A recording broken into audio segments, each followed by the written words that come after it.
Bismillahirrahmanirrahim. Assalamualaikum warahmatullahi wabarakatuh.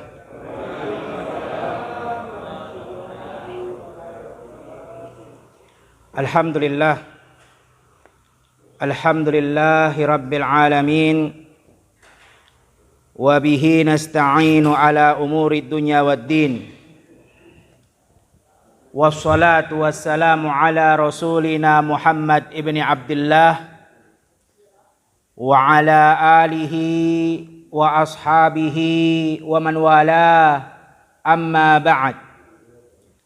Alhamdulillah, selalu kita memuja dan memuji Allah Subhanahu wa ta'ala atas segala nikmat-nikmat dan karunia-karunia yang sangat banyak yang telah Allah berikan kepada kita. Daripada nikmat yang masih Allah berikan sampai sekarang ini adalah berupa nikmat keimanan, nikmat kesehatan, nikmat waktu luang, sehingga kita dapat melanjutkan peribadatan kita kepada Allah Subhanahu wa ta'ala. Oleh karena itu, sudah menjadi kewajiban kita sebagai hamba Allah untuk selalu bersyukur kepada Allah Subhanahu wa ta'ala, agar Allah berikan lagi nikmat-nikmat yang lain, karena Allah telah berjanji, la in syakartum la azidannakum. Kalau kita mensyukuri atas segala nikmat-nikmat dan karunia-karunia yang telah Allah berikan, Allah tambahkan lagi nikmat-nikmat yang lain. Begitu juga selalu salawat dan salam kita panjatkan, kita junjungkan kepada Nabi kita, Nabi yang mulia, Nabi besar, Nabi Muhammad sallallahu alaihi wasallam, dan kepada keluarga-keluarganya dan para sahabat-sahabatnya, tidak terkecuali satupun dari mereka, karena semua telah Allah katakan radhiyallahu anhum wa radu'an. Allah telah ridha kepada mereka semua, dan mereka semua pun telah ridha kepada Allah Subhanahu wa ta'ala. Jamaah yang dirahmati Allah Subhanahu wa ta'ala, sebagaimana yang telah kita ketahui bahwasannya di setiap Sabtu pekan pertama kita akan mengkaji dan membahas kajian yang bertema Siratun Nabawiyah, yaitu sejarah hidup Nabi Muhammad sallallahu alaihi wasallam. Dan insyaallah pada pertemuan kali ini kita akan masuk ke dalam sub pembahasan, yaitu dakwah Nabi sallallahu alaihi wasallam secara terang-terangan. Yang mana di pertemuan yang lalu, di akhir pertemuan kita telah menyampaikan dan mengkaji perihal tentang dakwah Nabi sallallahu alaihi wasallam secara sembunyi-sembunyi. Yang mana sudah kita sampaikan ada beberapa orang yang masuk ke dalam Islam ketika Rasulullah sallallahu alaihi wasallam berdakwah secara sembunyi-sembunyi, yaitu dari rumah ke rumah, dari orang ke orang, bukan secara terang-terangan. Salah satunya adalah istri Nabi Shallallahu Alaihi Wasallam. Dari pihak wanita yang pertama sekali memeluk agama Islam adalah istri Rasulullah Shallallahu Alaihi Wasallam, yaitu Ummul Mukminin Khadijah binti Khuwailid radhiyallahu anha.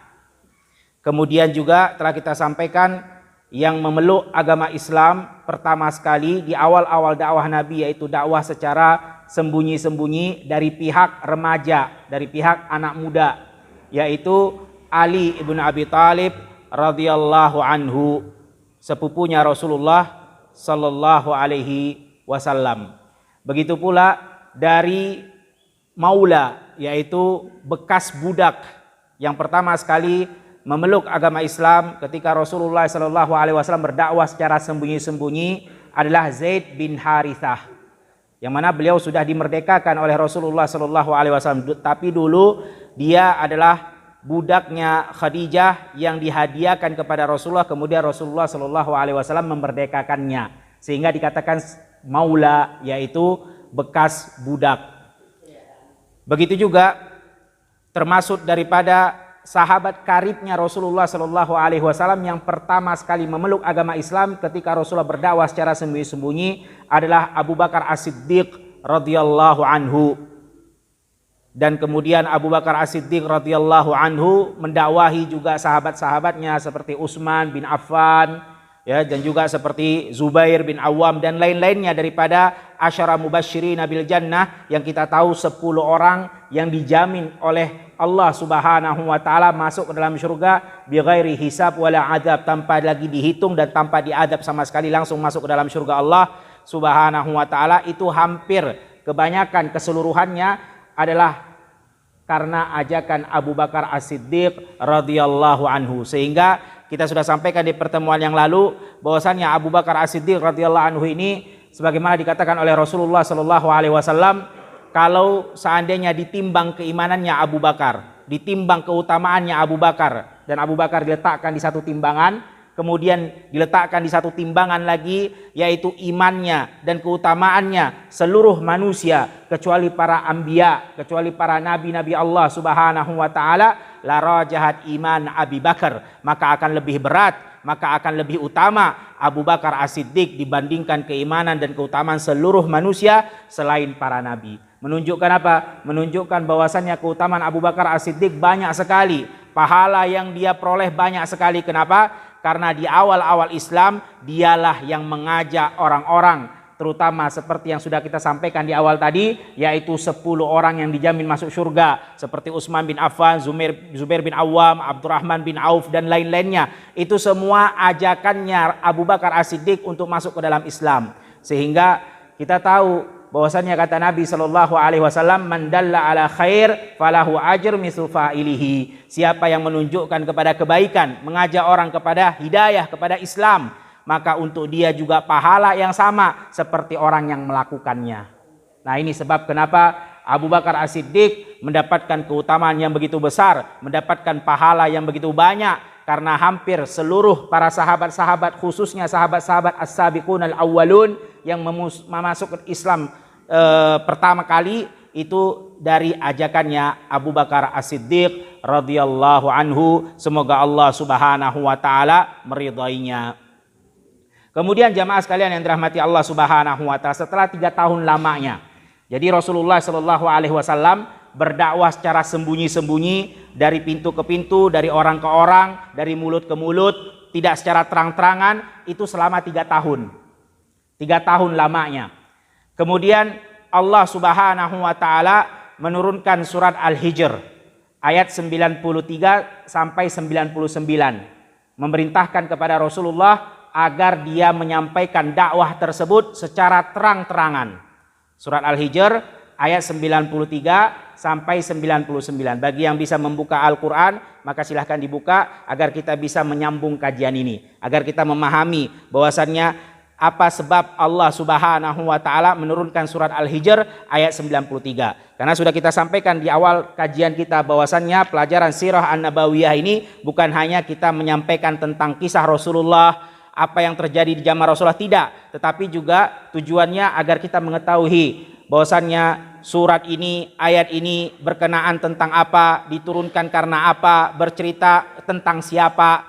Karena kehidupan Nabi Shallallahu Alaihi Wasallam, sebagaimana dikatakan oleh Ummul Mukminin Aisyah radhiyallahu anha, kal Quran yamshi, kehidupan Rasulullah itu seperti Al-Quran yang sedang berjalan. Apa yang disebutkan di dalam Al-Quran itulah kehidupan Rasulullah Shallallahu Alaihi Wasallam, tidak melenceng sedikit pun. Ya Rasulullah, ya Al-Quran, ya Al-Quran, yaitu Rasulullah Shallallahu Alaihi Wasallam, yaitu surat Al-Hijr ayat ayat 94 sampai 99 yang berkaitan dengan kajian yang akan kita sampaikan. Ini setelah 3 tahun Rasulullah Shallallahu Alaihi Wasallam berdakwah secara sembunyi-sembunyi. Allah turunkan ayat 94 surat Al-Hijr, A'udzubillahi minasyaitonirrajim, fasda' bima tu'mar wa a'rid 'anil musyrikin. Di sini perintah dari Allah. Fasda' artinya sampaikanlah wahai Rasulullah, bima tu'mar, dengan apa yang kami perintahkan kepadamu, dan berpalinglah dari orang-orang musyrikin. Jangan khawatir terhadap mereka orang-orang musyrikin. Inna kafainakal mustahziin, kami yang akan mencukupi engkau, kami yang akan melindungi engkau dari mereka orang-orang yang suka menghina, yang suka mengejek. Kemudian kata Allah, alladzina yaj'aluna ma'allahi ilahan akhar fasawfa ya'lamun. Mereka lah orang-orang musyrikin Quraisy yang menjadikan bagi Allah Subhanahu wa taala itu sekutu. Mereka adalah orang-orang musyrik yang menyekutukan Allah Subhanahu wa taala. Fasaufa ya'lamun, mereka akan dapat ganjarannya. Mereka akan tahu hasil dari perbuatan mereka menyekutukan Allah Subhanahu wa taala. Walaqad na'lamu annaka yadhiqu sadruka bima yaqul.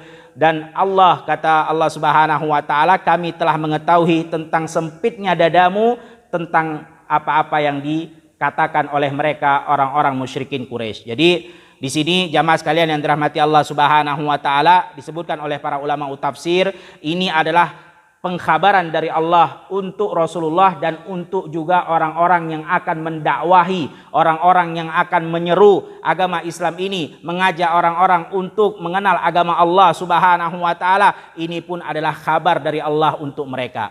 Jadi bukan hanya untuk Rasulullah sallallahu alaihi wasallam saja, tetapi juga untuk seluruh yang akan mengajak orang-orang ke dalam kebaikan, bahwasannya engkau akan mendapatkan gangguan, engkau akan merasakan sempit dadamu atas perkataan mereka-mereka. Artinya namanya berdakwah kepada Allah Subhanahu wa taala, mengajak orang kepada Allah Subhanahu wa taala. Ya, jangankan kita orang biasa yang serba kekurangan, Nabi Muhammad sallallahu alaihi wasallam saja yang begitu sempurna tutur katanya, begitu sempurna perbuatannya, tingkah lakunya, adabnya, sopan santunnya, tetap saja dihina, tetap saja ada orang nggak suka, tetap aja ada orang yang nyakiti Rasulullah sallallahu alaihi wasallam, apalagi kita yang bukan siapa-siapa.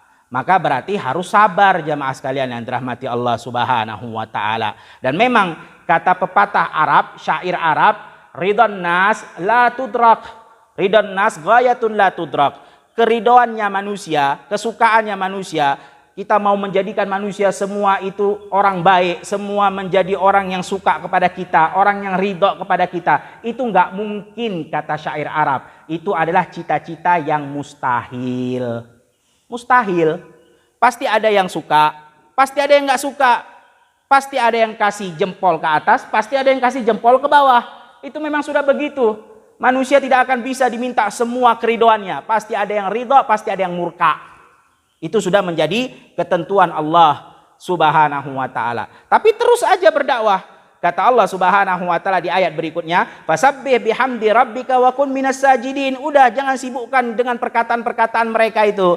Kamu sibukkan saja dengan bertasbih kepada Allah, memuji Allah, dan sujudlah kepada Allah Subhanahu wa taala. Jadilah hamba-hambanya yang beribadah kepada Allah Subhanahu wa taala. Wa'bud rabbaka hatta ya'tiyakal yaqin. Di ayat 99-nya surat Al-Hijr, dan teruslah mengibadahi Allah. Terus aja sampaikan dakwah ini. Terus aja bersabar untuk mengajak orang kepada kalimat la ilaha illallah wa anna muhammadar rasulullah. Terus saja beribadah begitu sampai datangnya yakin, yaitu kematian. Udah. Kalau kita menyibukkan dari perkataan orang mengatakan begini, begitu, ada yang satu menghina, ada yang satu merendahkan, ada yang satu menolak, ada yang satu menerima. Sudah, sibukkan saja dengan ibadah kepada Allah dan terus saja sampaikan.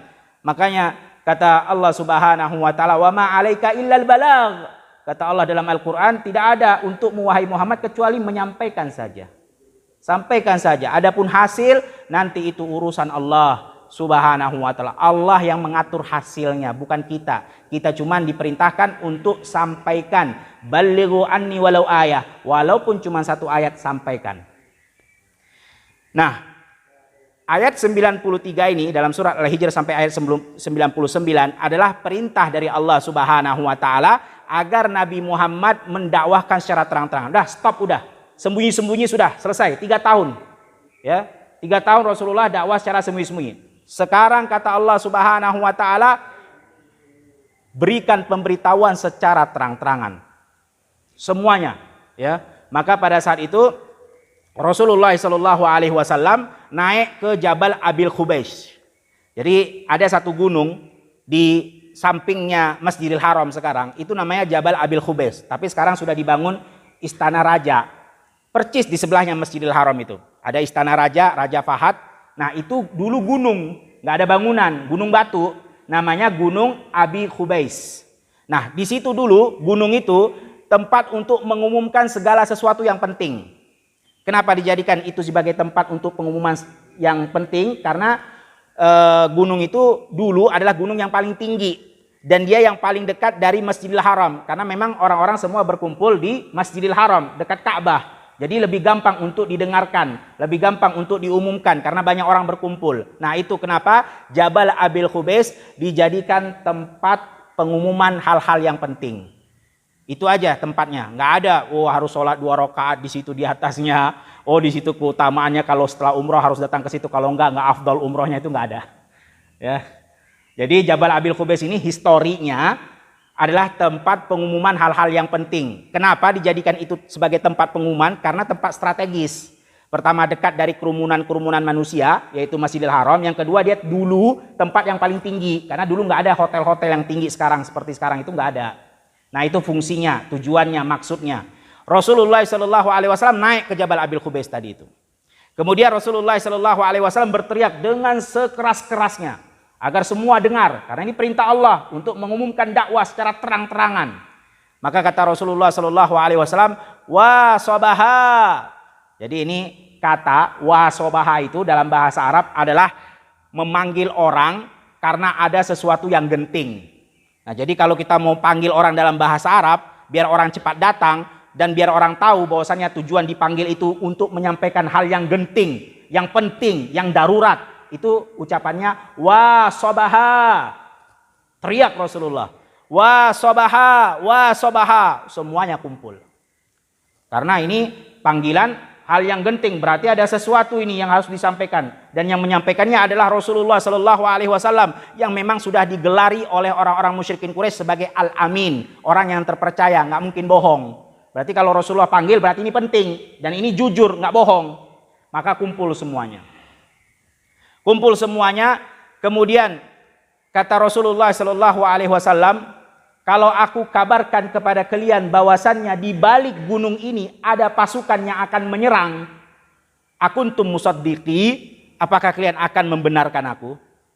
Kalau aku bilang sebentar lagi ada musuh yang akan datang dengan jumlah yang sangat besar, ingin menyerang kota Mekah, percaya enggak? Maka semua orang-orang musyrikin Quraisy mengatakan, na'am, ma jarrabna alaikal kadhib. Ya, kami percaya karena kami nggak pernah menjumpai engkau wahai Muhammad pernah berdusta sekalipun. Karena memang Rasulullah digelar sebagai Al-Amin, orang yang terpercaya, yang amanah, nggak bohong. Orang-orang Mekah semuanya tahu Rasulullah nggak pernah bohong. Maka pada saat itu kata Rasulullah SAW, inni nadhirum baina yadaikum. Aku ini adalah utusan dari Allah yang membawa peringatan. Siapa yang menyekutukan Allah, tidak beriman kepada Allah, bahwasannya azab Allah sangatlah pedih. Perhatikan jamaah. Yang tadinya mereka mengatakan, iya pasti percaya, karena engkau nggak pernah bohong. Bahkan kami yang menggelari engkau sebagai Al-Amin, orang yang jujur, terpercaya. Begitu Rasulullah SAW menyerukan tentang tauhid la ilaha illallah, untuk tidak menyekutukan Allah Subhanahu wa taala, langsung berdiri seorang yang sangat membenci Rasulullah. Dan orang ini bukan orang biasa, orang yang paling dekat dengan Rasulullah, bahkan punya kekeluargaan dengan Rasulullah, yaitu Abu Lahab. Berdiri Abu Lahab, kemudian berteriak, tabban laka ya Muhammad sa'iral yaum. Celaka engkau wahai Muhammad satu hari ini, celaka. Alihada jama'tana, karena ini doang kau kumpulkan kami, cuman pengen mengatakan tidak boleh menyekutukan Allah, bahwasannya engkau itu utusan Allah, cuman ini doang yang kau sampaikan, celaka, binasa waktumu satu hari ini. Kata Abu Lahab, musuh Allah Subhanahu wa taala. Jadi Abu Lahab ini jamaah sekalian yang dirahmati Allah Subhanahu wa taala adalah paman kandungnya Rasulullah sallallahu alaihi wasallam, tapi sangat membenci Rasulullah.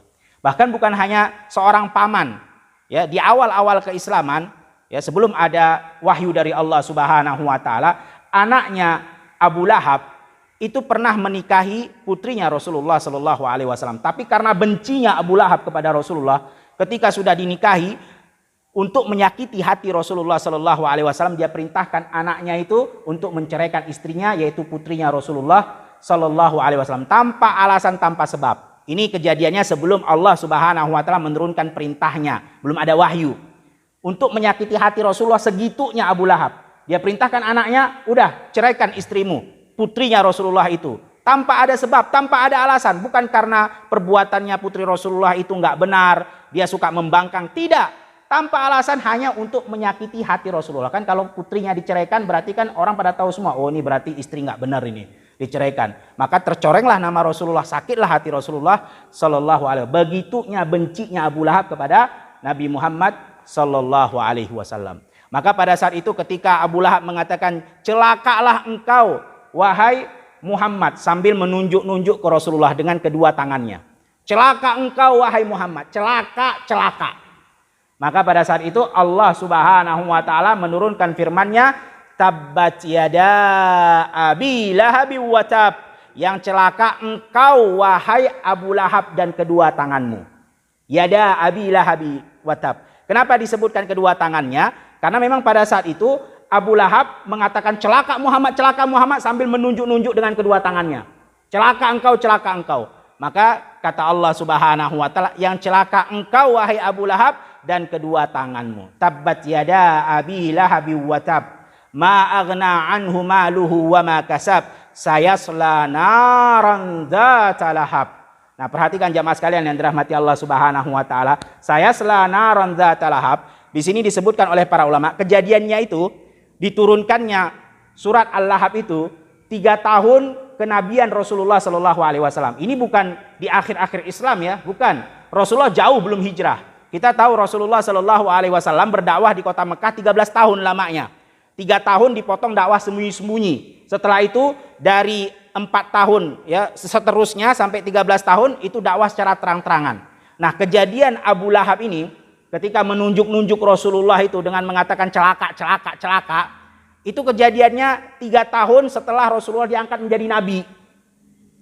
Dan Abu Lahab, perhatikan jamaah, di sini faedah disampaikan oleh para ulama tentang surat ya Al-Lahab tadi, saya selanaran dzata lahab. Yang di sini Allah mengatakan bahwasannya Abu Lahab itu akan masuk ke dalam api neraka Allah yang menyala-nyala. Dia nggak akan bakal masuk ke dalam surga. Dia nggak bakal menjadi orang Islam. Dia nggak bakal beriman. Pasti kafir, mati, celaka, masuk neraka. Itu vonisnya dari Allah untuk Abu Lahab. Perhatikan. Ya. Abu Lahab itu divonis, diturunkan surah Al-Lahab tadi 3 tahun masa kenabian Rasulullah Sallallahu Alaihi Wasallam. Artinya dia masih ada kehidupannya. Kalau kita tambah 3 tahun, kita potong 13, potong 3, berarti tinggal 10 tahun. Kemudian wafatnya Abu Lahab ini tahun 2 Hijriyah. Yaitu setelah 2 tahun Rasulullah hijrah ke Madinah. Artinya masih ada masa hidupnya 12 tahun lagi. Sudah divonis neraka jahanam untuk dia. Di sini kata para ulama, menunjukkan kebenaran Al-Quranil Karim itu murni dari Allah. Dari sini aja kita bisa membantah orang-orang yang mengatakan bahwasannya Al-Quran itu udah bukan murni lagi. Itu sudah campuran, itu sudah tidak layak lagi dijadikan sebagai tempat dasar hukum. Sudah harus direvisi, udah nggak pantas dengan zaman sekarang ini. Banyak orang-orang liberal mengatakan begitu. Ya, mengatakan Quran ini udah nggak cocok ini kita pakai di zaman ini. Nggak cocok bagaimana? Ini murni dari Allah Subhanahu wa taala. Perhatikan. Allah telah mengetahui masa depan dan tidak ada yang mengetahui masa depan kecuali Allah Subhanahu wa taala. Padahal masih jaraknya 12 tahun ini mati Abu Lahab. Artinya masih bisa ada kemungkinan dia beriman, masih bisa kemungkinan ada dia datang ke Rasulullah mengucapkan syahadat, masih ada kemungkinan. Tapi karena ini murni dari Allah, firman Allah Subhanahu wa taala, Allah tahu yang akan datang, Allah tahu apa yang belum terjadi. Ini orang nggak bakal. Padahal perhatikan jamaah, kalau seandainya Abu Lahab ini orangnya cerdas, tapi begitu memusuhi Rasulullah. Kalau seandainya Abu Lahab ini mau mematahkan seluruh firman-firman Allah, ingin membatalkan Al-Quranil Karim, gampang aja caranya. Caranya bagaimana? Datang ke Rasulullah, pura-pura bersyahadat, la ilaha illallah, selesai, batal Quran, batal Islam. Hancur agama, nggak ada lagi. Karena kalau sudah satu ayat Allah itu tidak benar, maka selesai semua berarti. Tapi Allah yakin, Allah tahu. Ya, orang ini pasti nggak bakal masuk Islam, nggak bakal pura-pura masuk Islam pun nggak bakal. Menunjukkan apa? Kemurnian Al-Quranil Karim. Murni dari Allah, ini bukan karangan Rasulullah Sallallahu Alaihi Wasallam. Bukan seperti orang-orang Nasara dan Yahudi mengatakan bahwasanya Al-Quran ini hasil dari bacaan kutipan Muhammad dari Taurat dan Injil. Jadi Nabi Muhammad itu membaca dari Taurat sebagian, membaca dari Injil sebagian, kemudian dikumpulkan, dijadikanlah itu Al-Quran, wahyu seolah-olah dari Allah untuk dia. Itu nggak benar, ya. Itu adalah kedustaan. Bahkan Rasulullah Shallallahu Alaihi Wasallam adalah Nabi Ummi, Nabi yang tidak bisa baca tulis. Gimana caranya dia pengen merangkum dari Taurat dan Injil? Orang nggak bisa baca, nggak bisa tulis. Gimana caranya? Kalau dia bisa baca, bisa tulis, mungkin bisa dia ngerangkumnya, ya, menggabungnya dari Injil sebagian, dari Taurat sebagian. Nggak bisa baca, nggak bisa tulis. Makanya kata para ulama, Rasulullah itu Nabi yang ummi, bukan kekurangan. Bukan berarti dia orang bodoh, orang keterbelakangan. Tidak. Kalau itu ummi tidak bisa baca dan tulis untuk kita, ya mungkin dianggap sebagai kekurangan. Oh, kamu zaman 2021 masih nggak bisa baca. Kemana aja lo? Kan gitu. Zaman sekarang nggak sekolah. Itu kalau kita. Tapi kalau untuk Nabi Shallallahu Alaihi Wasallam itu adalah mukjizat untuk membantah mereka orang-orang yang tidak percaya kepada Al-Qur'anil Karim adalah firman Allah Subhanahu wa taala. Itu buktinya. Bantahan untuk mereka.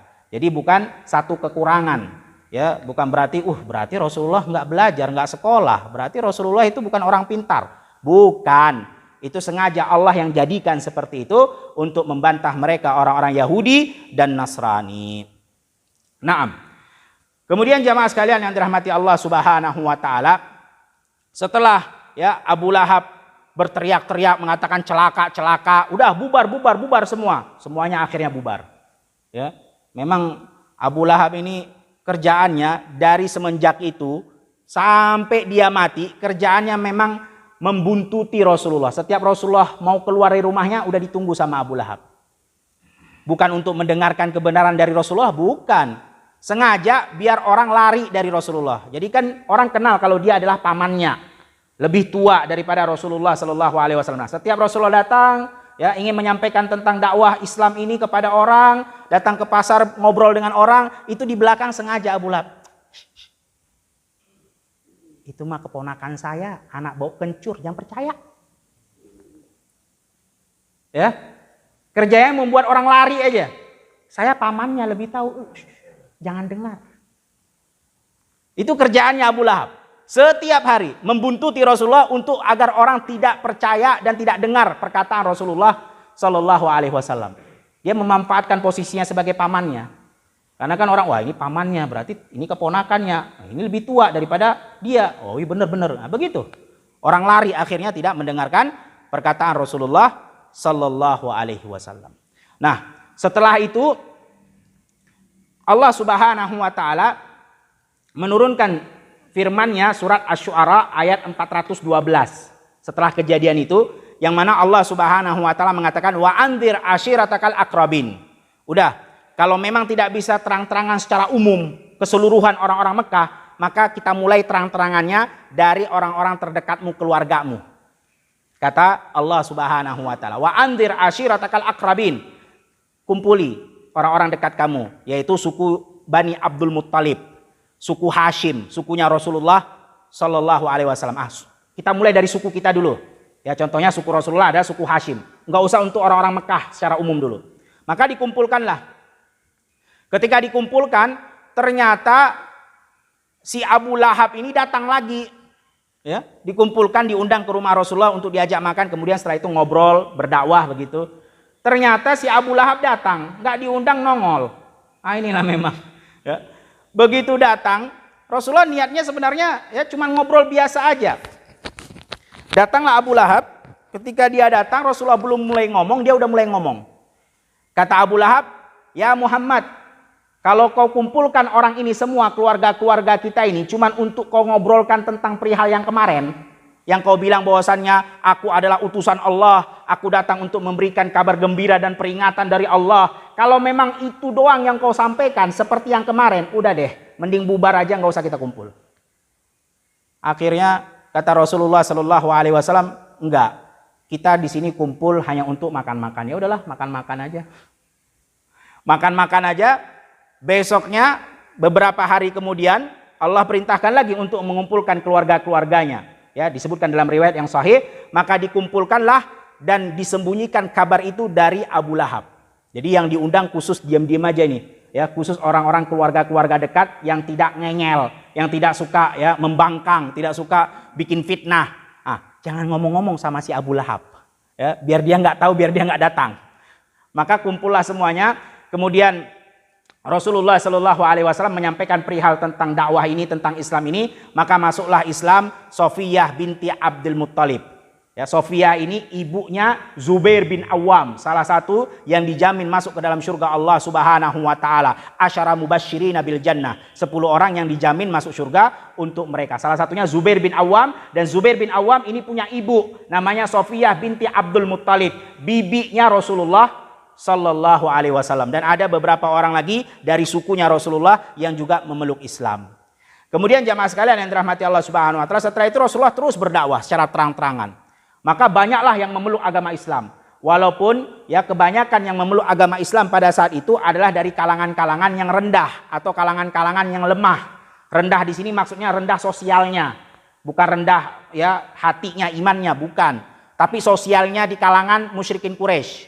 Ya, seperti contohnya budak, ya, atau kalau enggak bekas budak, walaupun dia bukan budak tapi kan dulu dia bekas budak, sosialnya tidak terlalu tinggi. Atau seperti seorang pekerja gembala kambing. Karena bagi mereka pekerja yang menggembala kambing orang-orang Mekah itu pekerjaan rendahan. Ya, itu bukan pekerjaan orang yang punya harta banyak. Nah, yang banyak masuk ke dalam Islam ketika Rasulullah berdakwah secara terang-terangan di awal-awal itu adalah mereka dari kalangan-kalangan yang sosialnya dianggap rendah oleh orang-orang Mekah, dianggap lemah. Salah satunya adalah seperti Yasir dan Sumayyah. Yasir dan Sumayyah ini adalah awwalus syahidul fil Islam. Disebutkan dia adalah orang syahid yang pertama dalam Islam. Mati dibunuh oleh Abu Jahal. Ya, Yasir itu suaminya, Sumayyah itu istrinya. Sumayyah dibunuh dalam keadaan hamil, ya, ditusuk dengan tombak oleh Abu Jahal. Maka mereka disebutkan oleh Nabi Shallallahu Alaihi Wasallam awwalu syahidul fil Islam. Orang yang pertama syahid di dalam Islam adalah Yasir dan istrinya Sumayyah. Begitu juga masuk selain daripada budak tapi termasuk sosial yang rendah, yaitu Abdullah ibnu Mas'ud. Masuk Islam. Abdullah bin Mas'ud ini bukan budak, dia orang merdeka, dia orang Mekah. Tapi pekerjaannya rendahan, apa? Mengembala kambing. Orang miskin, bukan orang punya harta. Dan di mata orang-orang Quraisy namanya pengembala kambing, ya zaman kita juga kan begitu. Pengembala kambing bukan kambing punya dia, kambing punya orang dia gembala. Nah, ini berarti orang nggak ada apa-apanya begitu. Nah, masuk Islam Abdullah bin Mas'ud ini. Jamaah sekalian yang dirahmati Allah Subhanahu wa taala, Abdullah bin Mas'ud ini subhanallah adalah sahabat Rasulullah yang mulia. Walaupun dia punya sedikit kekurangan di fisiknya. Fisiknya itu kurus kering. Saking kurus keringnya ini, di kota Madinah ketika Rasulullah sudah hijrah ke Madinah, itu pernah Abdullah bin Mas'ud naik ke satu pohon kurma. Naik, manjat kurma, ingin ngambil kurma. Saking kurusnya badan Abdullah bin Mas'ud ini, ya, ada angin meniup sarungnya pada saat itu, terbukalah betisnya. Ya. Betisnya itu kecil sekali sampai diketawakan oleh para sahabat-sahabat Nabi Shallallahu Alaihi Wasallam. Jadi namanya kalau orang kurus itu kan betisnya kan juga kecil kan. Ya, kalau pernah ngelihat orang yang betul-betul kurus sekali itu lucu memang, betis sama kaki itu sama. Seharusnya kan betis agak-agak nonjol sedikit karena daging. Ini nggak ada sama sekali daging-dagingnya. Saking kurusnya. Ketawa semua para sahabat Nabi Shallallahu Alaihi Wasallam. Kemudian kata Rasulullah Shallallahu Alaihi Wasallam, ya, apakah kalian mengetawakannya betisnya Abdullah bin Mas'ud? Wallahi demi Allah, innaha la athqalu min jabalil Uhud. Demi Allah kata Rasulullah, itu nanti di yaumil qiyamah lebih berat daripada gunung Uhud. Gunung Uhud itu panjangnya 9 kilo, tingginya wallahu alam, anak belum pernah ngitung. Tapi kalau panjangnya 9 kilometer, itu gunung yang paling tinggi, yang paling besar di kota Madinah. Lebih berat betisnya Abdullah bin Mas'ud kata Rasulullah daripada nanti gunung Uhud di hari kiamat. Menunjukkan apa? Keimanannya yang besar, bukan masalah badannya. Sehingga Abdullah bin Mas'ud ketika baru awal-awal memeluk agama Islam di kota Mekah nih, ya. Ketika dia baru masuk Islam, kemudian dia baru menghafal surat Ar-Rahman. Ar-Rahman 'allamal Qur'an. Ya. Langsung Abdullah bin Mas'ud datang ke depan Ka'bah membaca surat Ar-Rahman dengan suara yang keras. Perhatikan jemaah, badan kurus kering. Baru masuk Islam. baru hafal surat Ar-Rahman. Baru dia hafal, belum semua, baru sebagian ayat dia hafal. Datang ke depan Ka'bah, tempat kerumunan orang.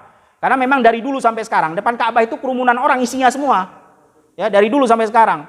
Kita kalau mau cium Hajar Aswad aja saking ramenya nggak ya, untuk bisa masuk aja mungkin kalau nggak bersusah payah nggak bisa masuk. Saking ramenya orang itu. Dulu juga begitu. Sengaja dia berdiri depan Ka'bah. Ar-Rahman dia baca itu dengan suara yang keras. Badan kurus kering. Pekerjaan pengembala kambing. Ibaratnya ini bukan orang kaya, rendah di mata orang Quraisy. Berani-beraninya kan gitu. Kalau orang kaya sih agak mending dihormati kan, orang punya harta. Ini miskin pengembala kambing, badan kurus kering kan gitu ibaratnya. Sok-sokan baca Ar-Rahman, keras-kerasan di depan Ka'bah, di depan orang ramai. Langsung digebukin.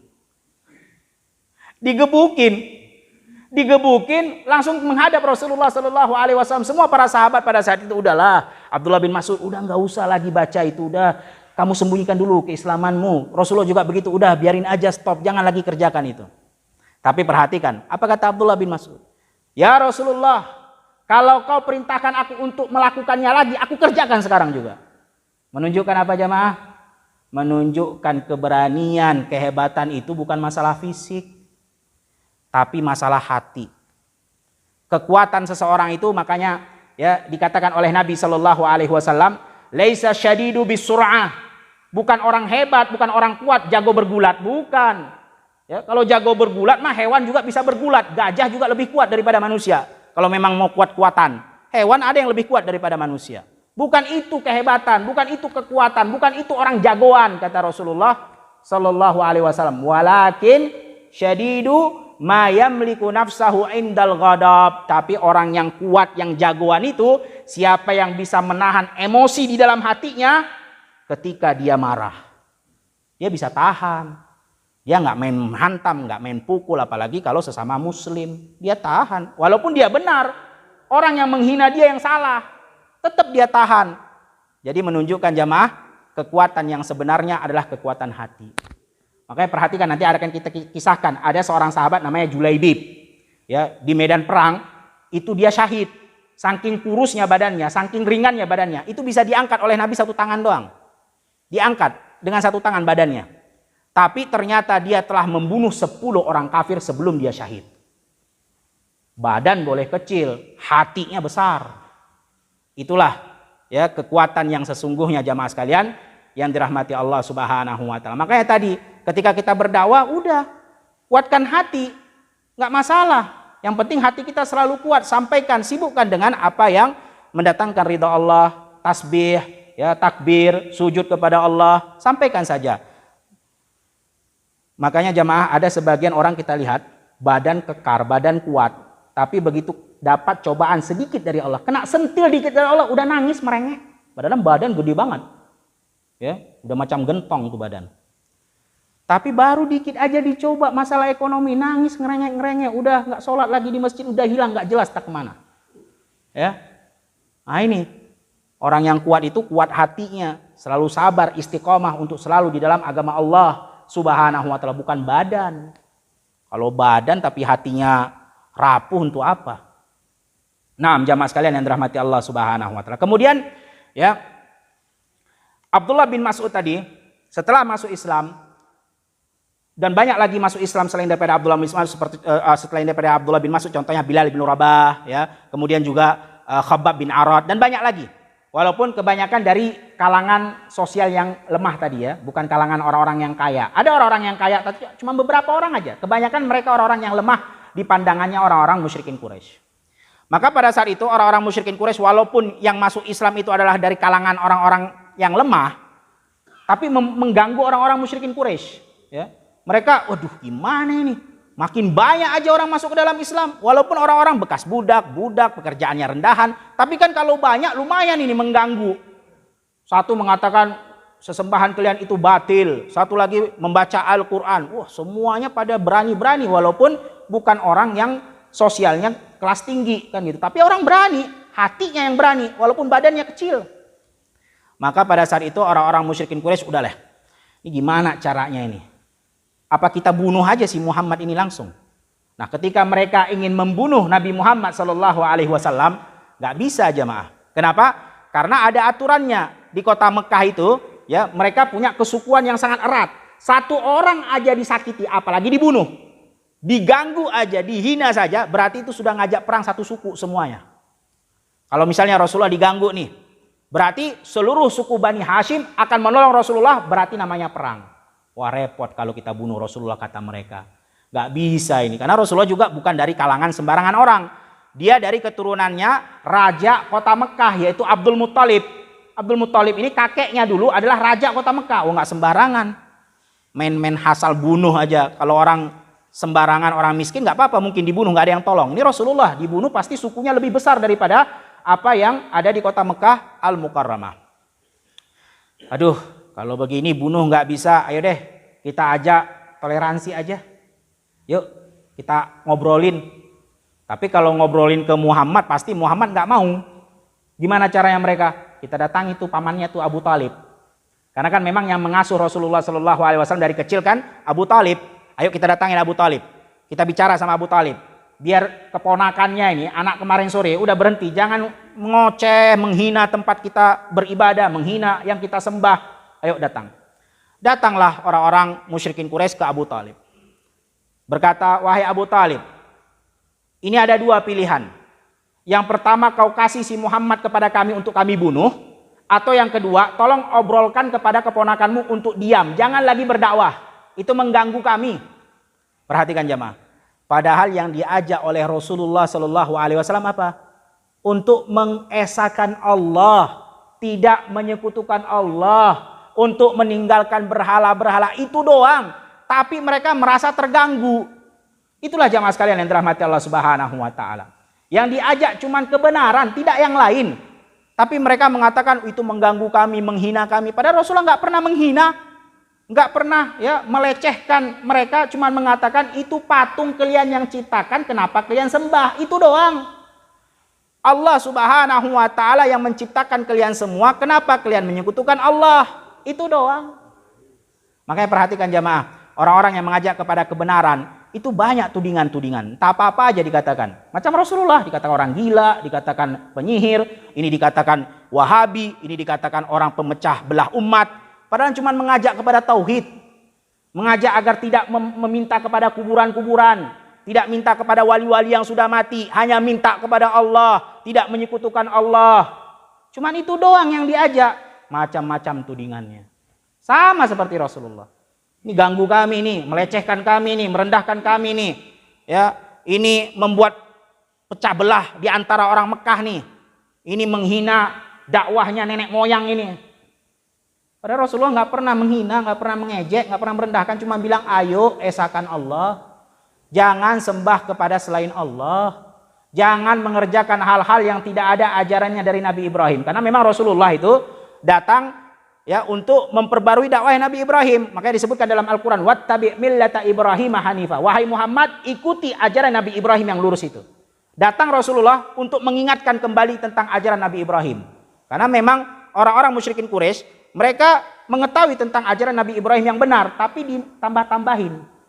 Contohnya mereka tawaf, tapi ditambahin caranya telanjang katanya. Kalau nggak telanjang nggak benar tawafnya. Mereka yakin Allah Subhanahu wa taala itu sang pencipta yang memberikan segala-galanya. Tapi kenapa mereka menyembah juga kepada berhala-berhala? Mereka punya syubhat pemikiran. Kalau cuman Tuhan itu satu, begitu dia nggak ngasih, kita mau lari kemana? Makanya ada patung-patung. Yang ono nggak ngasih, bisa lari ke sini. Itu syubhatnya tuh. Kalau cuman satu coba, yang ini nggak kasih, kita mau gimana? Padahal mereka ya orang-orang yang jahil. Allah itu Ar-Rahmanur Rahim. Kasih sayangnya melebihi daripada segala makhluknya. Nggak mungkin Allah nggak kasih. Cuman caranya beda dengan makhluk memberikan kepada makhluk. Beda dong. Namanya Allah sang pencipta nggak mungkin sama pemberiannya seperti makhluk. Kalau makhluk cuman bisa ngasih ya diminta A ya dikasih A. Diminta B ya dikasih B. Minta satu ya dikasih satu. Itu kan manusia. Kalau Allah beda caranya. Ada 3 cara. Kalau nggak dikasih cash di dunia, maka nanti akan diberikan kepada yang lebih baik daripada yang dia minta. Makanya perhatikan jamaah sekalian yang dirahmati Allah Subhanahu wa taala. Mungkin kita mintanya rezeki yang melimpah, mintanya ya keluarga yang sakinah, mintanya anak yang soleh dan soleha. Mungkin itu yang kita minta. Tapi kita nggak sadar ternyata Allah berikan lagi yang lebih baik daripada itu. Memang nggak dikasih anak yang soleh, tapi diberikan yang lebih baik apa? Diberikan ketaatan, keistiqomahan di dalam agama, diberikan ya kesehatan selalu jauh dari penyakit. Itu kan lebih baik yang daripada yang kita minta, dan kita nggak tahu mana yang lebih baik untuk kita. Wa asa an takuna khairan lakum wa huwa syarrun lakum, kata Allah. Bisa jadi yang kau harap-harapkan itu adalah baik untuk kamu, padahal itu buruk buat kamu. Karena Allah yang Maha tahu. Allah yang lebih tahu tentang apa yang kita butuhkan dan yang baik untuk kita. Kalau nggak seperti itu, Allah katakan Allah juga bisa kasih di akhirat nanti. Memang nggak dikasih cash di dunia, tapi yang di akhirat lebih baik daripada dunia. Jamaah, kata para ulama, kalau seandainya manusia tahu betapa hebatnya, betapa ya dahsyatnya apa yang akan Allah kasih nanti di akhirat, niscaya semua manusia nggak akan ada yang mau diberikan cash di dunia. Cuman masalahnya kita ini manusia lebih percaya dengan apa yang tampak di depan mata daripada apa yang dijanjikan sama Allah. Ya. Kalau kita katakan teh ini panas, memang dia udah rasa, dia celup tangannya, oh ya panas, percaya dia. Karena dia lihat langsung. Tapi kalau dikatakan Masya Allah, kenikmatan di surga itu tiada duanya. Ya, susu di surga itu lebih nikmat dari segala-galanya yang ada di dunia. Aduh, benar nggak sih? Benar nggak sih? Karena belum dia lihat. Nah, itulah manusia. Makanya jamaah sekalian yang dirahmati Allah Subhanahu wa taala, Allah itu punya banyak cara untuk memberikan. Nggak seperti orang-orang musyrikin Quraisy. Nah, pada saat itu datang ke Abu Thalib. Dia tawarkan, ini kita sampai jam berapa? 15 menit. Kita lanjut atau kita cukupkan? Baik, barakallahu fiik. Setelah sudah diobrolkan ya kepada Abu Thalib datang kepada Rasulullah, ngajak ngobrol dengan keluarga-keluarga semua. Muhammad, ini pemuka-pemuka Quraisy baru aja datang kepada saya nih. Mereka menuduh engkau mempecah belahkan ya orang-orang Mekah. Engkau menghina sesembahan mereka. Engkau menghina dakwahnya nenek moyang mereka. Ini gimana nih yang benar nih? Ya, gimana nih? Mereka datang nih, mengadu ini. Maka Rasulullah menyampaikan dengan bahasa yang sopan, wahai pamanku, sebenarnya aku mengajak mereka untuk mentauhidkan Allah, untuk mereka birrul walidain, berbakti kepada kedua orang tuanya, untuk melakukan hal-hal yang ma'ruf, untuk melakukan kebaikan-kebaikan, menjauhi ya namanya saling membunuh, menjauhi yang namanya keburukan, minum khamr dan seterusnya, perjudian. Pokoknya disampaikan hal-hal yang baik. Memang begitulah Islam, mengajak kepada kebaikan dan menjauhi keburukan. Disampaikan apa adanya. Dan Abu Thalib paham kalau ini memang baik. Namanya ya tidak boleh membunuh, itu bagus. Semua manusia ngerti. Namanya kezoliman itu nggak boleh, ngerti semuanya. Oke jamaah sekalian yang dirahmati Allah Subhanahu wa taala, untuk perkara kezoliman ini nggak butuh keimanan untuk kita menilai itu zolim apa enggak. Cukup kita jadi manusia aja. Ya, makanya orang-orang kafir itu mereka ngerti, wah ini nggak benar nih, zolim nih. Dia menyakiti orang tuanya ini. Makanya mereka mengadakan setahun sekali ada namanya Hari Ibu, karena mereka tahu sekafir-kafirnya mereka, namanya orang tua nggak boleh disakiti. Sekafir-kafirnya mereka, namanya zolim itu nggak benar. Makanya nggak butuh keimanan untuk menilai kezoliman ini. Ya, nah Abu Thalib memang tidak beriman kepada Allah, tapi dia ngerti ini baik nih. Cukup manusiawi yang mengatakan ini baik. Oh benar ini. Ya udah deh kalau begitu ya, karena ini benar ya, keluarga-keluarganya semua Bani Hashim juga lanjutkan wahai Muhammad. Pokoknya siapa yang ganggu engkau berarti urusannya dengan kami semua. Karena namanya manusia itu ngerti lah. Kalau masih punya akal ya, kecuali kalau orang gila. Namanya masih punya akal itu, ngerti. Oh ini baik, ngerti, nggak butuh keimanan. Ngerti dia kalau bantu orang itu bagus, kalau berucap dengan sopan itu bagus, siapapun walaupun orang kafir. Abu Thalib bilang kerjakan. Lanjut wahai Muhammad. Kalau ada yang menyakiti ya, boro-boro bunuh, menyakiti saja berarti urusannya sama kita semua. Maka lanjut Rasulullah. Ketika Rasulullah SAW lanjut, kata orang-orang musyrikin Quraisy, waduh, ini si Abu Thalib diminta untuk ya memberhentikan dakwahnya si Muhammad, malah dia ngedukung. Gimana lagi caranya? Ya udahlah, kata orang-orang musyrikin Quraisy, gimana kalau kita cari orang yang sepadan dengan Muhammad dari segi gantengnya, dari segi putihnya, dari segi gagahnya. Kita cari tuh orang di Mekah ini. Ada nggak yang mirip seperti Rasulullah? Mirip tapi nggak sama ya. Karena nggak ada yang bisa menyamai Rasulullah. Mirip doang dari segi paras, kulit dan seterusnya.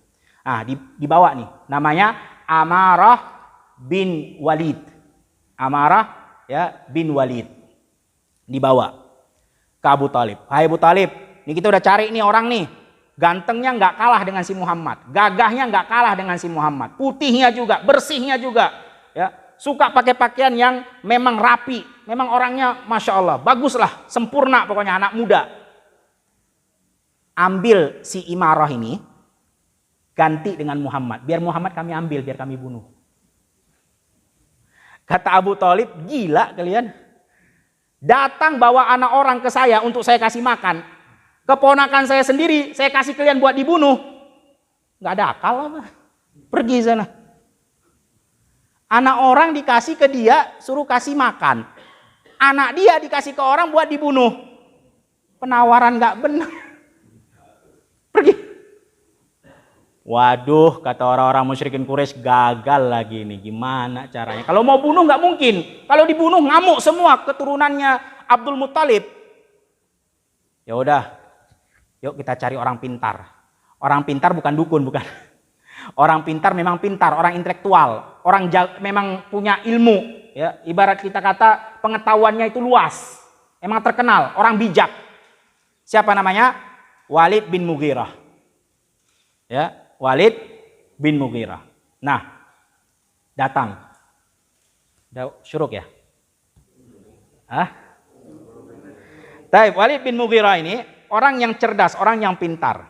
Dia banyak pengalaman, banyak pengetahuan. Dia sering baca buku, dia sering baca kitab-kitab orang-orang terdahulu. Ngerti lah pokoknya, dia bukan orang bodoh. Dia orang bijak, pinter, ya, syair, pinter merangkai-rangkai kata, pinter dia bertutur bahasa, pintar. Datang ke Rasulullah Shallallahu Alaihi Wasallam. Kemudian kata dia, Muhammad, kalau engkau memang punya penyakit, ya. Saya ini orang banyak pengalaman, kenal banyak dokter, kenal banyak dukun. Kalau kau memang punya penyakit dan susah disembuhkan, cerita aja. Kita cari dokter yang paling hebat di sini. Kalau memang kau punya penyakit, curhat aja udah, jangan malu-malu. Kata Rasulullah, tidak. Saya bukan orang berpenyakit. Oke. Kata dia, kalau kau memang pengen menjadi orang kaya nih, cerita aja, ngobrol aja. Kita akan patungan semua nih orang Mekah ini, semua akan infakkan hartanya. Pokoknya harus kasih harta biar kau jadi orang yang paling kaya di Mekah ini. Kalau kau mau jadi orang kaya, ngomong aja udah. Jangan dakwah-dakwah seperti ini kan gitu. Kata Rasulullah, enggak. Emang enggak mau harta? Oke. Kalau begitu, kalau kau pengen mendapatkan wanita yang paling cantik, ya. Memang ada yang kau incar wanita di Mekah ini. Siapapun dia, tunjuk aja, kami paksa agar dia menikah dengan engkau. Pokoknya kita sepakat. Tinggal tunjuk aja, saya mau yang ono tuh. Perempuan yang cantik tuh yang tinggal ngomong, pokoknya dia harus jadi milik engkau. Kata Rasulullah, enggak.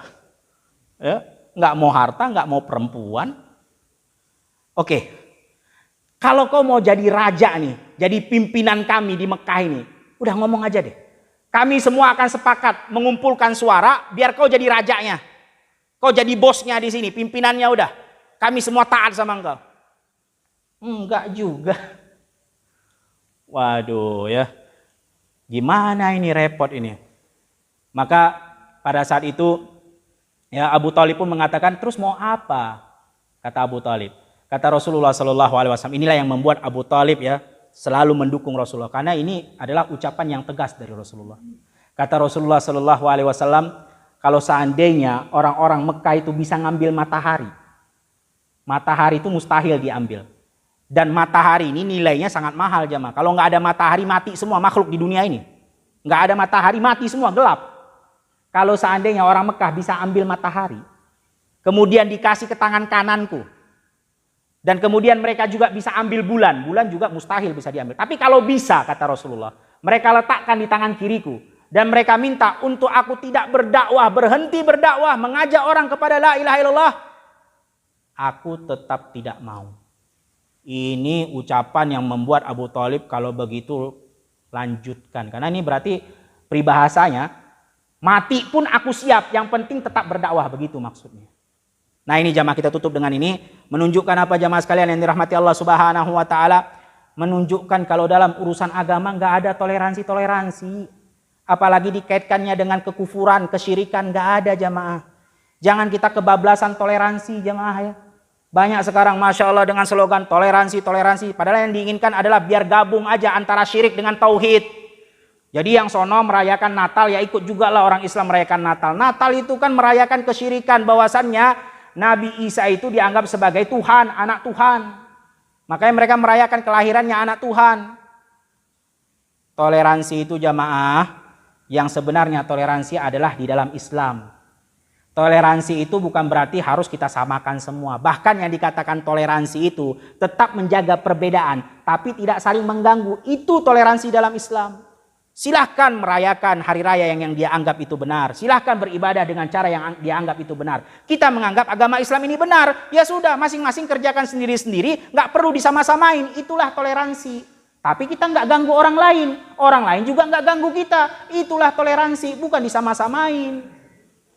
Dan hati-hati, firman Allah Subhanahu wa taala ketika kejadian tadi itu, penawaran orang-orang musyrikin Quraisy ditolak oleh Rasulullah, Allah firmankan, Allah turunkan firman-Nya, "Qul ya ayyuhal kafirun." Ya. Kemudian Allah tutup, "Lakum dinukum waliyadin." Ini jangan salah paham juga. Lakum dinukum waliyadin bukan berarti oh, enggak apa-apa kok, lakum dinukum. Untuk kalian agama kalian, untuk kami agama kami. Berarti enggak apa-apa. Ya. Hari ini kita ikut orang Nasrani, besok orang Nasrani ikut Islam, nggak apa-apa gonta-ganti. Kan lakum dinukum waliyadin, agama kalian untuk kalian, agama kami untuk kami. Artinya sama-sama. Ya, kita benar semua, semuanya masuk surga, semuanya sama-sama di dalam keridhaan Allah. Ini makna lakum dinukum waliyadin. Salah. Lakum dinukum waliyadin bukan berarti semuanya benar, semuanya sama, semuanya boleh bareng-barengan, semuanya di surga Allah. Itu nggak benar. Yang benar lakum dinukum waliyadin, kita harus mengatakan agama saya yang benar. Agama kamu kalau kamu anggap itu benar silahkan. Tapi yang benar adalah agama saya. Dan saya yakin agama kamu itu adalah yang salah. Begitu jamaah. Itu bukan berarti pembiaran orang bebas. Boleh semua benar semua. Jangan menyalahkan semuanya di surga Allah. Ini agama Allah sama semua. Semuanya kebaikan semua. Enggak begitu jamaah. Lakum dinukum waliyadin, kita harus katakan agama Islam yang benar. Agama Islam yang memang diridhai oleh Allah. Ketika Allah katakan, ya walaqad raditumul Islam Madinah, Allah telah sempurnakan Islam dan ridhokan Islam untuk kalian. Yang lain Allah sudah nggak ridho lagi. Sudah Allah tutup semua agama, yang Allah ridhoi cuma Islam doang. Harus begitu jamaah sekalian yang dirahmati Allah Subhanahu wa taala. Itulah daripada konsekuensi ucapan la ilaha illallah. La ilaha illallah berarti kita menafikan semua agama, mentiadakan semua sesembahan, dan kita isbatkan hanya Allah, yaitu Islam yang diridhai oleh Allah Subhanahu wa taala. Wallahu a'lam bishawab. Mungkin itu yang bisa kita sampaikan pada pertemuan kali ini. Atau sebelum kita tutup majelis karena waktunya sudah syuruk, ada yang ingin ditanyakan? Tafadhol barakallahu fiik.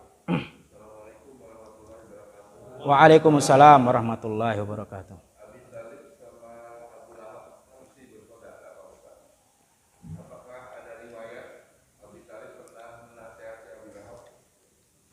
Naam. Barakallahu fikum. Naam, itu masih saudara kandung. Tapi siapa yang lebih tua wallahu alam, anak belum mendapatkan riwayatnya, tapi itu saudara kandung. Artinya mereka semua satu nasab. Anaknya si Abdul Muthalib. Baik itu Abu Talib maupun si Abu Lahab, ya. Sama Hamzah juga. Jadi ada 4 paman Nabi Shallallahu alaihi wasallam yang hidup di masa Nabi Shallallahu alaihi wasallam menjadi nabi dan rasul. Yang pertama Abbas Muslim, Hamzah Muslim, Abu Talib dan Abu Lahab ini yang nggak Muslim. Jadi ada 4. Itu paman kandung, artinya saudara ayahnya Rasulullah. Saudara kandungnya ayahnya Rasulullah Shallallahu alaihi wasallam. Adapun masalah saling nasihat menasihati, wallahu alam bisawab. Yang ada, yang kita jumpai, Abu Talib itu kenapa dia enggan mengucapkan la ilaha illallah di akhir hayatnya? Karena pengaruhnya orang-orang musyrikin Quraisy, termasuk di dalamnya adalah Abu Lahab dan juga Abu Jahal, yang dia mengatakan atarghab amillata Abdul Muttalib, kau itu mau tinggalkan ajaran ayah kamu Abdul Muttalib, ya, nenek moyang kamu, mau kau tinggalkan ikut si Muhammad, anak kemarin sore, anak bau kencur, mau kau tinggalkan Abdul Muttalib. Nah itu gara-garanya kenapa Abu Talib enggan mengucapkan la ilaha illallah di akhir hayatnya. Padahal Rasulullah sudah datang. Rasulullah mengatakan, ya am kul la ilaha illallah kalimatan uhajulaka biha indallah. Katakan la ilallah, aku akan tolong kau di hadapan Allah dengan itu nanti. Tapi sebagian lagi ngoceh si Abu Jahal, si Abu Lahab dan geng-gengnya. Ayah kamu Abdul Muttalib mau kau tinggalin? Nah, ini hati-hati jamaah. Di sini juga pelajaran ya untuk kita semua. Hati-hati dengan namanya fanatisme kesukuan. Ini bukan dari Islam. Islam itu ya menerima kebenaran walaupun yang mengucapkan itu anak kecil sekalipun.